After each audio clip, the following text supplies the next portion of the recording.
एक चोर था, एक चोर था। उसने अपने गुरुजी से पूछा, गुरुजी मेरा विवाह कब होगा? गुरुजी ने कहा, बेटा तेरा विवाह तो होगा उस दिन जिस दिन से ठीक तेरा विवाह रात को होगा और सवेरे तुझे फांसी हो जाएगी। जिस दिन तेरी फांसी निश्चित होगी, फांसी निश्चित होने के बाद तेरा विवाह निश्चित होगा। चोर ने कहा कि जब फांसी निश्चित हो जाएगी तो फिर विवाह करेगा कौन? बोले नहीं, ऐसे ही लिखा है तेरे भाग्य में। अब वो चोर तो चोर था, चोरी करना उसने छोड़ दी। चोरी नहीं करूंगा, फांसी नहीं लगेगी। मतलब देखो, उसने जान लिया कि मेरे साथ क्या होने वाला है। अब वो सावधान हो रहा है, पर जो होनी है होके रहेगी। आप कितने भी सावधान हो जाइए, कितने भी चालाक हो जाइए, पर जो लिख चुका है, जो किस्मत में है, मिलना है तय। एक दिन वहां से राजा की सवारी गुजर रही थी। ये चोर पहले चोरी करता था पर अब नहीं करता। राजा की नजर इस पर पड़ गई। राजा ने कुछ याद किया।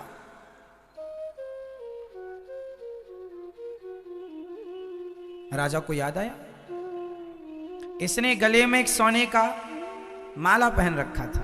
अब तो सुधर गया था, पर जो चुराया था वो तो था ही ना इसके पास। राजा ने देखा किसके गले में माला है, ये माला तो मेरा है।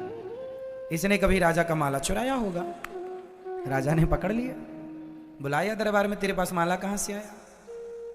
बहुत गोल गोल बातें की उसने। राजा ने कहा नहीं, ये तो मेरा है। उसने बाद में माना कि हाँ, मैंने आपके राज्य में भी एक दिन आपके महल में भी चोरी की थी, वहीं से ये मुझे मिला। राजा ने कहा तूने बहुत चोरी की है, मेरा भी बहुत नुकसान किया है, कल तुझे फांसी होगी। लो भैया, बेड़ियों में जकड़ गया, जेल में बंद हो गया। सिपाहियों ने कहा कोई इच्छा है तेरी? बोले आखिरी इच्छा यही है, जेल के अंदर ना रखो, पूरी रात मुझे जेल के बाहर रखो ताकि खुली हवा मिलती रहे मुझे। संयोग वो बाहर था जेल के, सड़क में एक पेड़ के नीचे बैठा था कि तभी एक माँ और बेटी वहां से गुजरी। एक माँ और बेटी जब वहां से गुजरी तो सिपाही ने पूछा तुम कौन हो? उन्होंने कहा भैया हम इस शहर में, इस नगर में नए नए आए हैं, बड़े गरीब हैं, कुछ काम मिले तो पेट भर रोटी मिल जाएगी। चोर वहीं था, सुन रहा था। बड़ी प्यास लगी है, चोर ने पानी मांगा तो उस मां ने उसे पानी पिलाया। चोर ने कहा कि ये तुम्हारी बेटी है? हाँ मेरी बेटी है। क्या चाहती हो तुम? बोले कोई नौकरी मिल जाए, कोई सब ठीक हो जाए, गरीब हैं बड़े, खाने को व्यवस्था नहीं है। पर तुम कौन हो? बोले मुझे कल फांसी पर लटकना है, मैं चोर हूं, पर सुनो मैं तुम्हारी गरीबी मिटा सकता हूं। कैसे? बोले मैं चोर हूं, मैं तो कल मर जाऊंगा, पर मैंने कुछ धन गड़ा रखा है जगह पर। यदि तुम अपनी बेटी का विवाह मेरे से कर दो तो मैं सारा धन से पता बता दूंगा और तुम धनवान हो जाना। तो लड़की की मां ने कहा चोर, मैं अपनी बेटी का विवाह तेरे से कर भी दूं और तू मुझे धन भी बता दे, मैं धनी भी हो जाऊं, तो बता इसमें तेरा लाभ क्या है? एक रात के लिए तू किसी का पति बन, इसमें क्या लाभ है तेरा? चोर बोला, रोते हुए बोला, मेरा एक ही लाभ है। क्या? बोले, जब मैं मर जाऊंगा, मेरे मरने के बाद ही सही मेरा बच्चा होगा। यदि मैं इसका पति बना तो बच्चा होगा, और बच्चा होगा तो वो मुझे पिंडदान देगा। और मैंने कोई ऐसे तो पुण्य किए नहीं कि मेरा उद्धार हो जाए। जीते जी सिर्फ चोरी की है, गलत काम किया है। अब एक उम्मीद है कि यदि मेरी औलाद, मेरी संतान मेरा पिंडदान करती है और वो सही रास्ते पर चलती है, तो उसके पुण्य से, उसके पिंडदान से मेरा उद्धार हो जाए। बस ये लोभ है। लड़की की मां ने लड़की से पूछा, ठीक है? उसने कहा, मां जैसा अच्छा लगे। मां को लगा ठीक है, भटक तो रहे ही हैं, धन मिलेगा, ठीक है। शादी हो गई, पंडित जी को बुलाया, घंटे 2 घंटे में अग्नि जला करके फेरे दिलवाए, विवाह संपन्न हुआ। एक रात वो अपनी पत्नी के साथ रहा। संयोगवश भगवत कृपा के द्वारा वह पत्नी उसी रात गर्भवती भी हो गई। सवेरा हुआ, सूर्योदय होते ही राजा की आज्ञा के कारण चोर को फांसी पर लटकाया गया। चोर मर गया। चोर तो मर गया, इसे धन भी मिल गया उसके बताई जगह पर। अब क्या हुआ देखिए, अब जो जो जीवन में मिलना है वो कैसे कैसे मिलता है, और जो जो नहीं मिलना वो नहीं मिलता कैसे। ये धनवान हो गए मां बेटी दोनों। मां को लगा चलो बेटी का विवाह कर देना चाहिए। इसने फिर बेटी के विवाह का प्लान बनाया। एक लड़का मिला भी, लड़के से कहा, विवाह करोगे? हाँ हाँ कर लेंगे। विवाह किया तो उस लड़के ने, जिसने विवाह किया, संयोग से वो भी एक चोर था। और चोर था तो रात के ही उसने पूरा बोरिया बिस्तर बांधा, इसका सारा धन उठाया, भाग गया। एक चोर ने धन दिया, एक चोर ने धन ले लिया। अब ये जैसे थे फिर वैसे हो गए। धन जाते ही उस धन के गम में ये मां निपट गई। अब अकेली लड़की बची, और लड़की भी गर्भवती। मजदूरी मांग मांग के जैसे तैसे जीवन गुजारा, बच्चा हुआ, बड़ा हुआ। एक दिन एक राजा के बेटे को एक सांप डसने के लिए बिल्कुल तैयार था। इसने देख लिया तो इसने जाकर उसकी रक्षा करने की कोशिश की, पर पहुंचते पहुंचते देर हो गई और डस लिया। राजकुमार मर गया, परंतु जान बचाने के लिए इसने अपनी जान जोखिम में डाली। राजा ने देखा, राजा ने कहा, तू मेरा बेटा। ये राजगद्दी पर चला गया, राजा हो गया। जब राजा हुआ, वो राजा मर गया, अब ये राजा हो गया। इसकी मां ने कहा, इसे अपने पति की बात याद आई कि मेरे पति ने कहा था मेरा बेटा पिंडदान करेगा। अब पिंडदान करने के लिए ये गया जी पहुंचा, और जब गया जी में पहुंचा तो जैसे ही पिंडदान करने लगा, उसके सामने 3 हाथ खड़े हो गए। बूढ़ों के अंदर बाकी सब बातें अच्छी हैं, बस एक कमी है, बोलते बहुत हैं।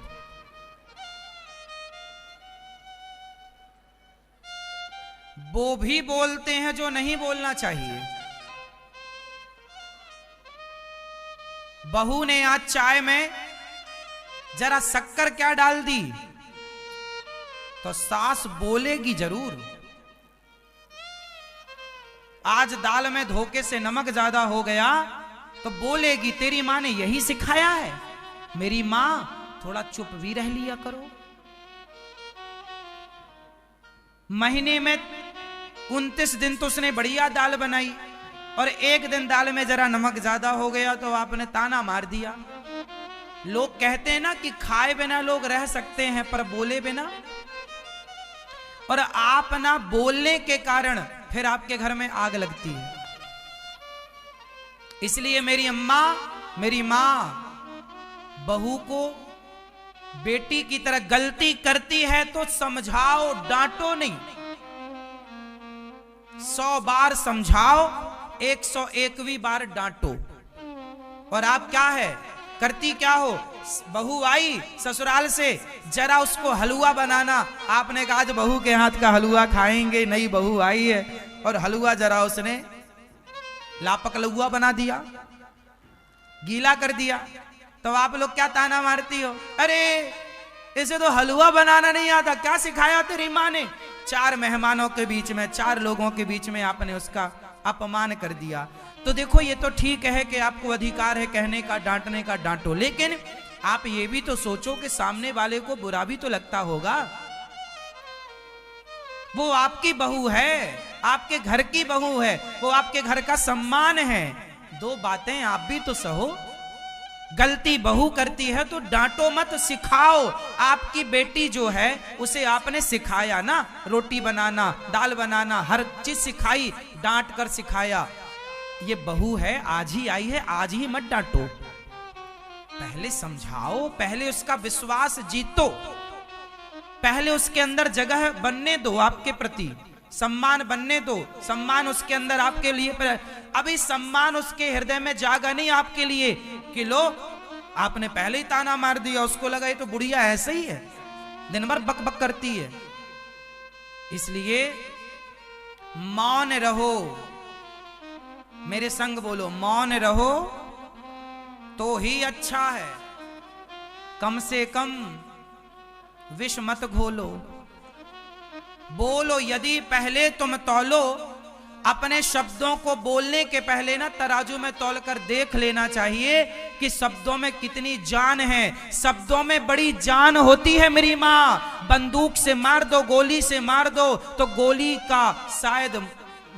का शायद व्यक्ति बच जाए, पर बोली से किसी को मार दो, गोली से मार दोगे तो भर जाते हैं वो घाव जो बनते हैं गोली से, पर वो घाव नहीं भरते जो बनते हैं कड़वी बोली से। गोली का घाव शायद भर जाए, बोली का घाव नहीं भरेगा। तो गोली से ज्यादा प्रभावशाली बोली होती है। कितने लोग इस बात से सहमत हैं कि गोली से ज्यादा बोली प्रभाव डालती है। इसलिए मौन रहो, वहां बोलो जहां जरूरत है, उतना बोलो जितने की जरूरत है। व्यर्थ में आप ना दिन भर बोलते हैं, दिन भर क्यों बोलते हैं, थोड़ा मौन रहा करो। और ये बात सबके लिए, बूढ़ों के लिए नहीं, सबके लिए, मेरे लिए, आपके लिए। आप अनिरुद्धाचार्य को देखो, हम केवल कथा में ही बोलते हैं 3 घंटे, इसके बाद हम आपको कहीं बोलते हुए दिखाई नहीं पड़ेंगे। हम बैठे रहते हैं चुपचाप, आप लोग आते हैं, मिलते रहते हैं, हम बोलते नहीं है। जहां जरूरत है बोली वहां तो बोलते हैं, क्यों बोले हम व्यर्थ। जहां जरूरत है वहां बोलेंगे। आप लोग भी हाथ जोड़ के मेरी विनती है, इतना भी मत बोल लो कि आपके बोलने से आपके रिश्ते खराब हो जाए। चुप रहा, 24 घंटे में 2 घंटे बोला करो, बाकी 22 घंटे मौन व्रत रखा करो। मौन, हमारा मौन व्रत, नहीं बोलेंगे। बोलो तो भगवान की चर्चा बोलो, अच्छी बातें बोलो, अच्छे से समझाओ। आप लोग ना चिड़चिड़े मत बनो, चुप रहेंगे तो चिड़चिड़े नहीं बनेंगे। अब आप दिन भर बोलेंगे तो बहू भी कितना सुने और बेटा भी कितना। कई बार बेटों को गुस्सा आ जाती है कि पिताजी आप तो बोलते ही रहते हैं उल्टा सीधा। क्यों बोलना है, थोड़ा कम बोला करो। कई बार बच्चे अच्छा भी कर रहे हैं ना तो बूढ़े लोग बोलते हैं ऐसा नहीं ऐसा। आज की युवा पीढ़ी है, कुछ अच्छा कर रही है, एक्सपेरिमेंट कर रही है, कुछ नया सोच रही है, नए रास्ते पर चल रही है, थोड़ा करने दो, शायद सफलता मिल जाए, अच्छा बन जाए। नहीं नहीं नहीं नहीं, तू तो मेरे हिसाब से चलेगा। कुछ बूढ़े, कुछ पिता ऐसे होते हैं बच्चों को, नहीं तू मेरे हिसाब से चलेगा, तू नौकरी मत, तू बिजनेस मत कर, नौकरी कर, नौकरी कर लो। वो बिजनेस करके अडानी, अंबानी, टाटा, बिड़ला भी तो बन सकता था, लेकिन आपने नौकर बना दिया। जरूरी नहीं है कि आपके हर निर्णय सही हो। बच्चों को थोड़ा फ्री हैंड छोड़ो, स्वतंत्र छोड़ो, उनको निर्णय लेने दो, साथ में रहो। आप देखो, हो सकता है वो बढ़िया कर जाए, हो सकता है उसके मन में अच्छा है। कई बार आपके ज्यादा दखलंदाजी के चक्कर में बच्चे अपना भविष्य नहीं बना पाते, हर जगह आप टोका टाकी करते रहते। थोड़ा फ्री हैंड छोड़ दो, नजर में रखो, सही राह पर चले, सही संस्कार दे दो और फिर थोड़ा छोड़ दो कि कर ले बेटा, अब तू अच्छे से कर ले, ये पैसा ले कर, तू अपना बिजनेस कर, व्यापार कर। हो कई बार आप कहते हैं मेरी प्लानिंग से कर, आपकी प्लानिंग और आज के बच्चों की प्लानिंग अलग है, आपकी सोच और आपके बच्चों की सोच में अंतर है। आपके जमाने में इंटरनेट नहीं था, आज के जमाने में इंटरनेट है। आपके जमाने में इतना नहीं था, इस जमाने में इतना है। हो सकता है आपका बच्चा बेहतर करने की कोशिश कर रहा हो, उसका सपोर्ट करिए,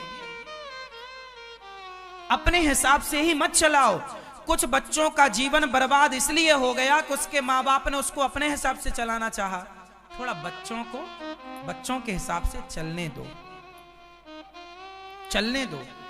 कोई गलत निर्णय ले तो आप बिल्कुल बेशक रोको, बेटा ये गलत है, लेकिन जो सही है, ठीक चल रहा, सपोर्ट करो।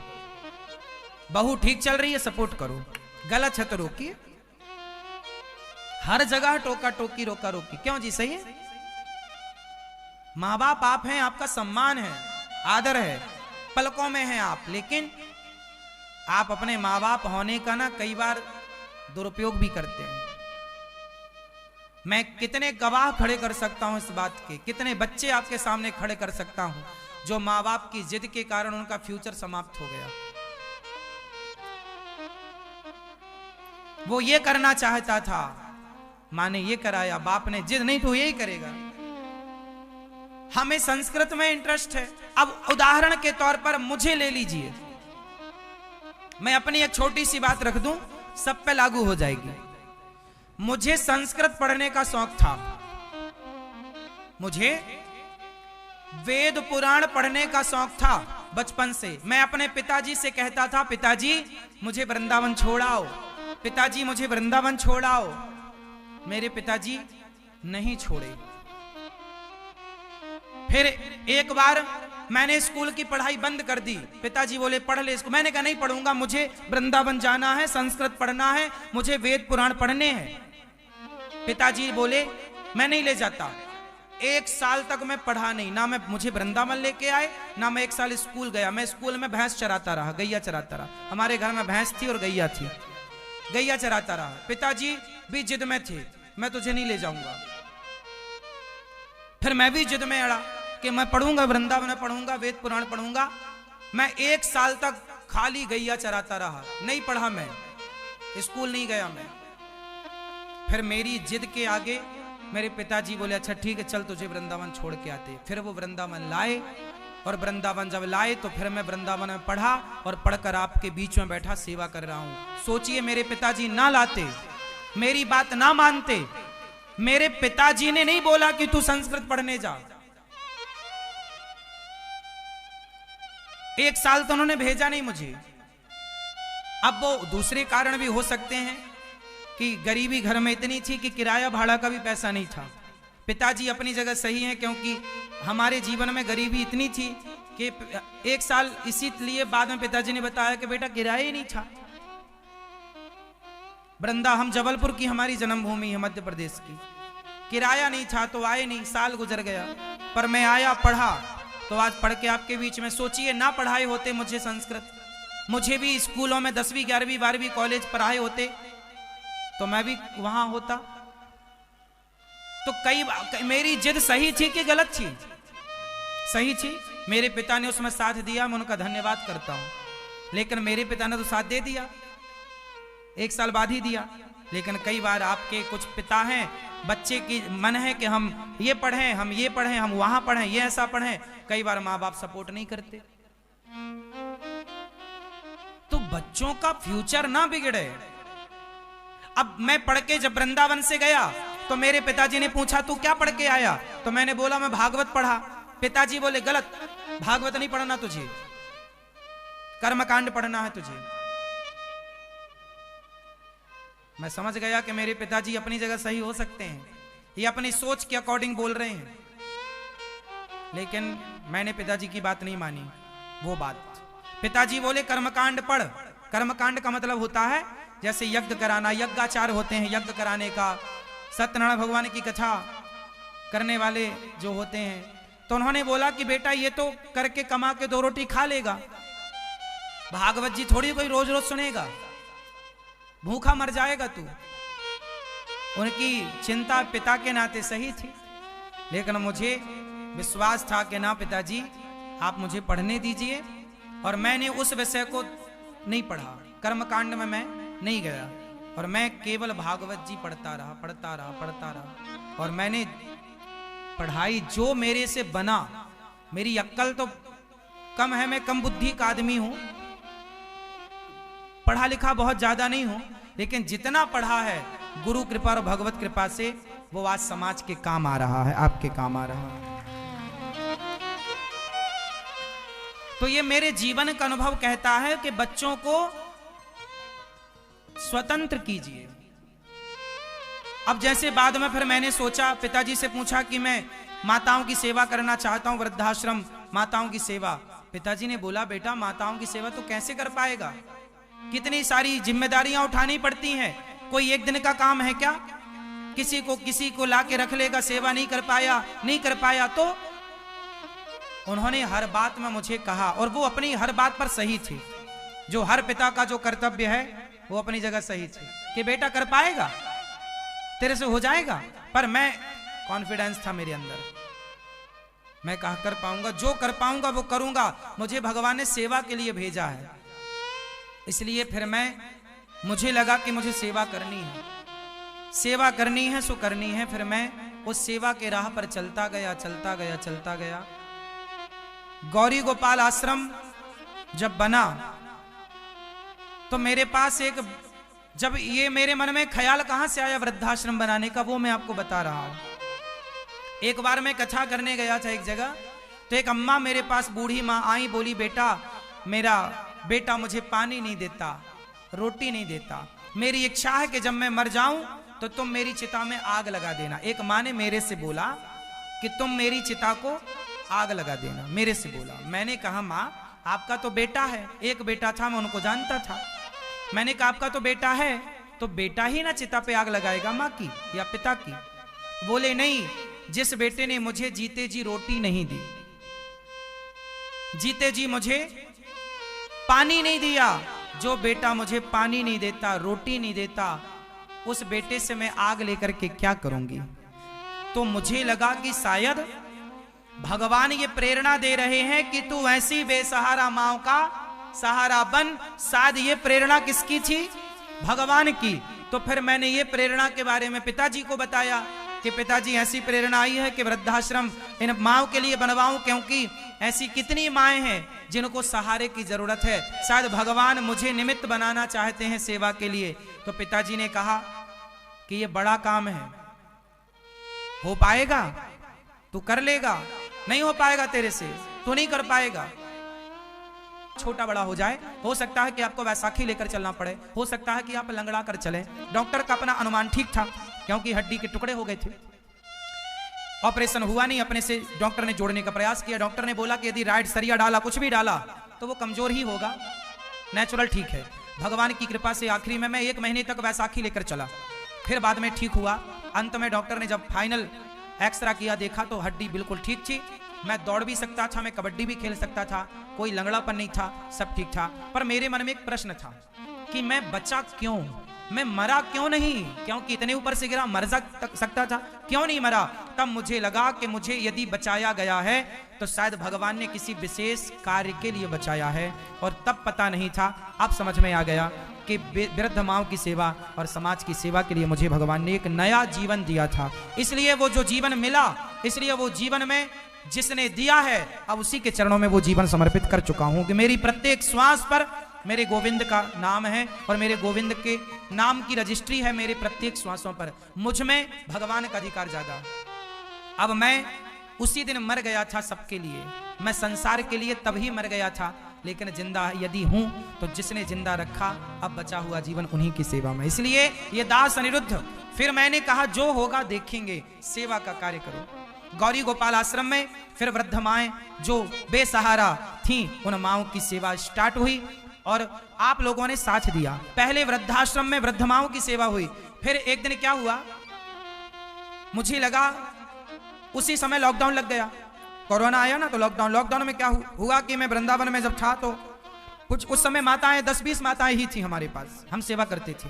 फिर क्या हुआ कि लॉकडाउन जब लगा तो उसके बाद कुछ लोग मेरे पास आए, बोले महाराज जी हमारी गैस खत्म हो गई, अन्न का दाना नहीं है। संत लोग जो उस समय लॉकडाउन था, कोई किसी को छूने को तैयार नहीं था, कोई किसी को कुछ देने और लेने को तैयार नहीं था, पानी भी लोगों को भरपेट कोई पिलाने को तैयार नहीं था। उस कोरोना की सिचुएशन आप सबने देखी है, लॉकडाउन की स्थिति। उस समय मेरे पास कुछ संत आए, जो संत वृंदावन में भजन करने वाले संत थे। कुछ रिक्शा चलाने वाले आए कि अब तो रिक्शा बंद है, कोई नहीं है, मर जाएंगे, क्या होगा, बच्चे भूख से तड़प रहे हैं। तब मुझे लगा कि ये प्रेरणा बिहारी जी दे रहे हैं कि इनकी रोटी की व्यवस्था कराओ। तब से फिर अन्य क्षेत्र की व्यवस्था की गई और अन्य क्षेत्र स्टार्ट किया गया था खिचड़ी से। जब पहले दिन अन्य क्षेत्र बटा तो केवल खिचड़ी का प्रसाद बटा, खिचड़ी। लोग आए, लोगों को अच्छा लगा कि चलो संत आए, संतों ने आशीर्वाद दिया, बेटा कहीं कोई व्यवस्था नहीं थी खाने पीने की, अच्छी होगी, गौरी गोपाल भगवान ने कराया। फिर दूसरे दिन से सब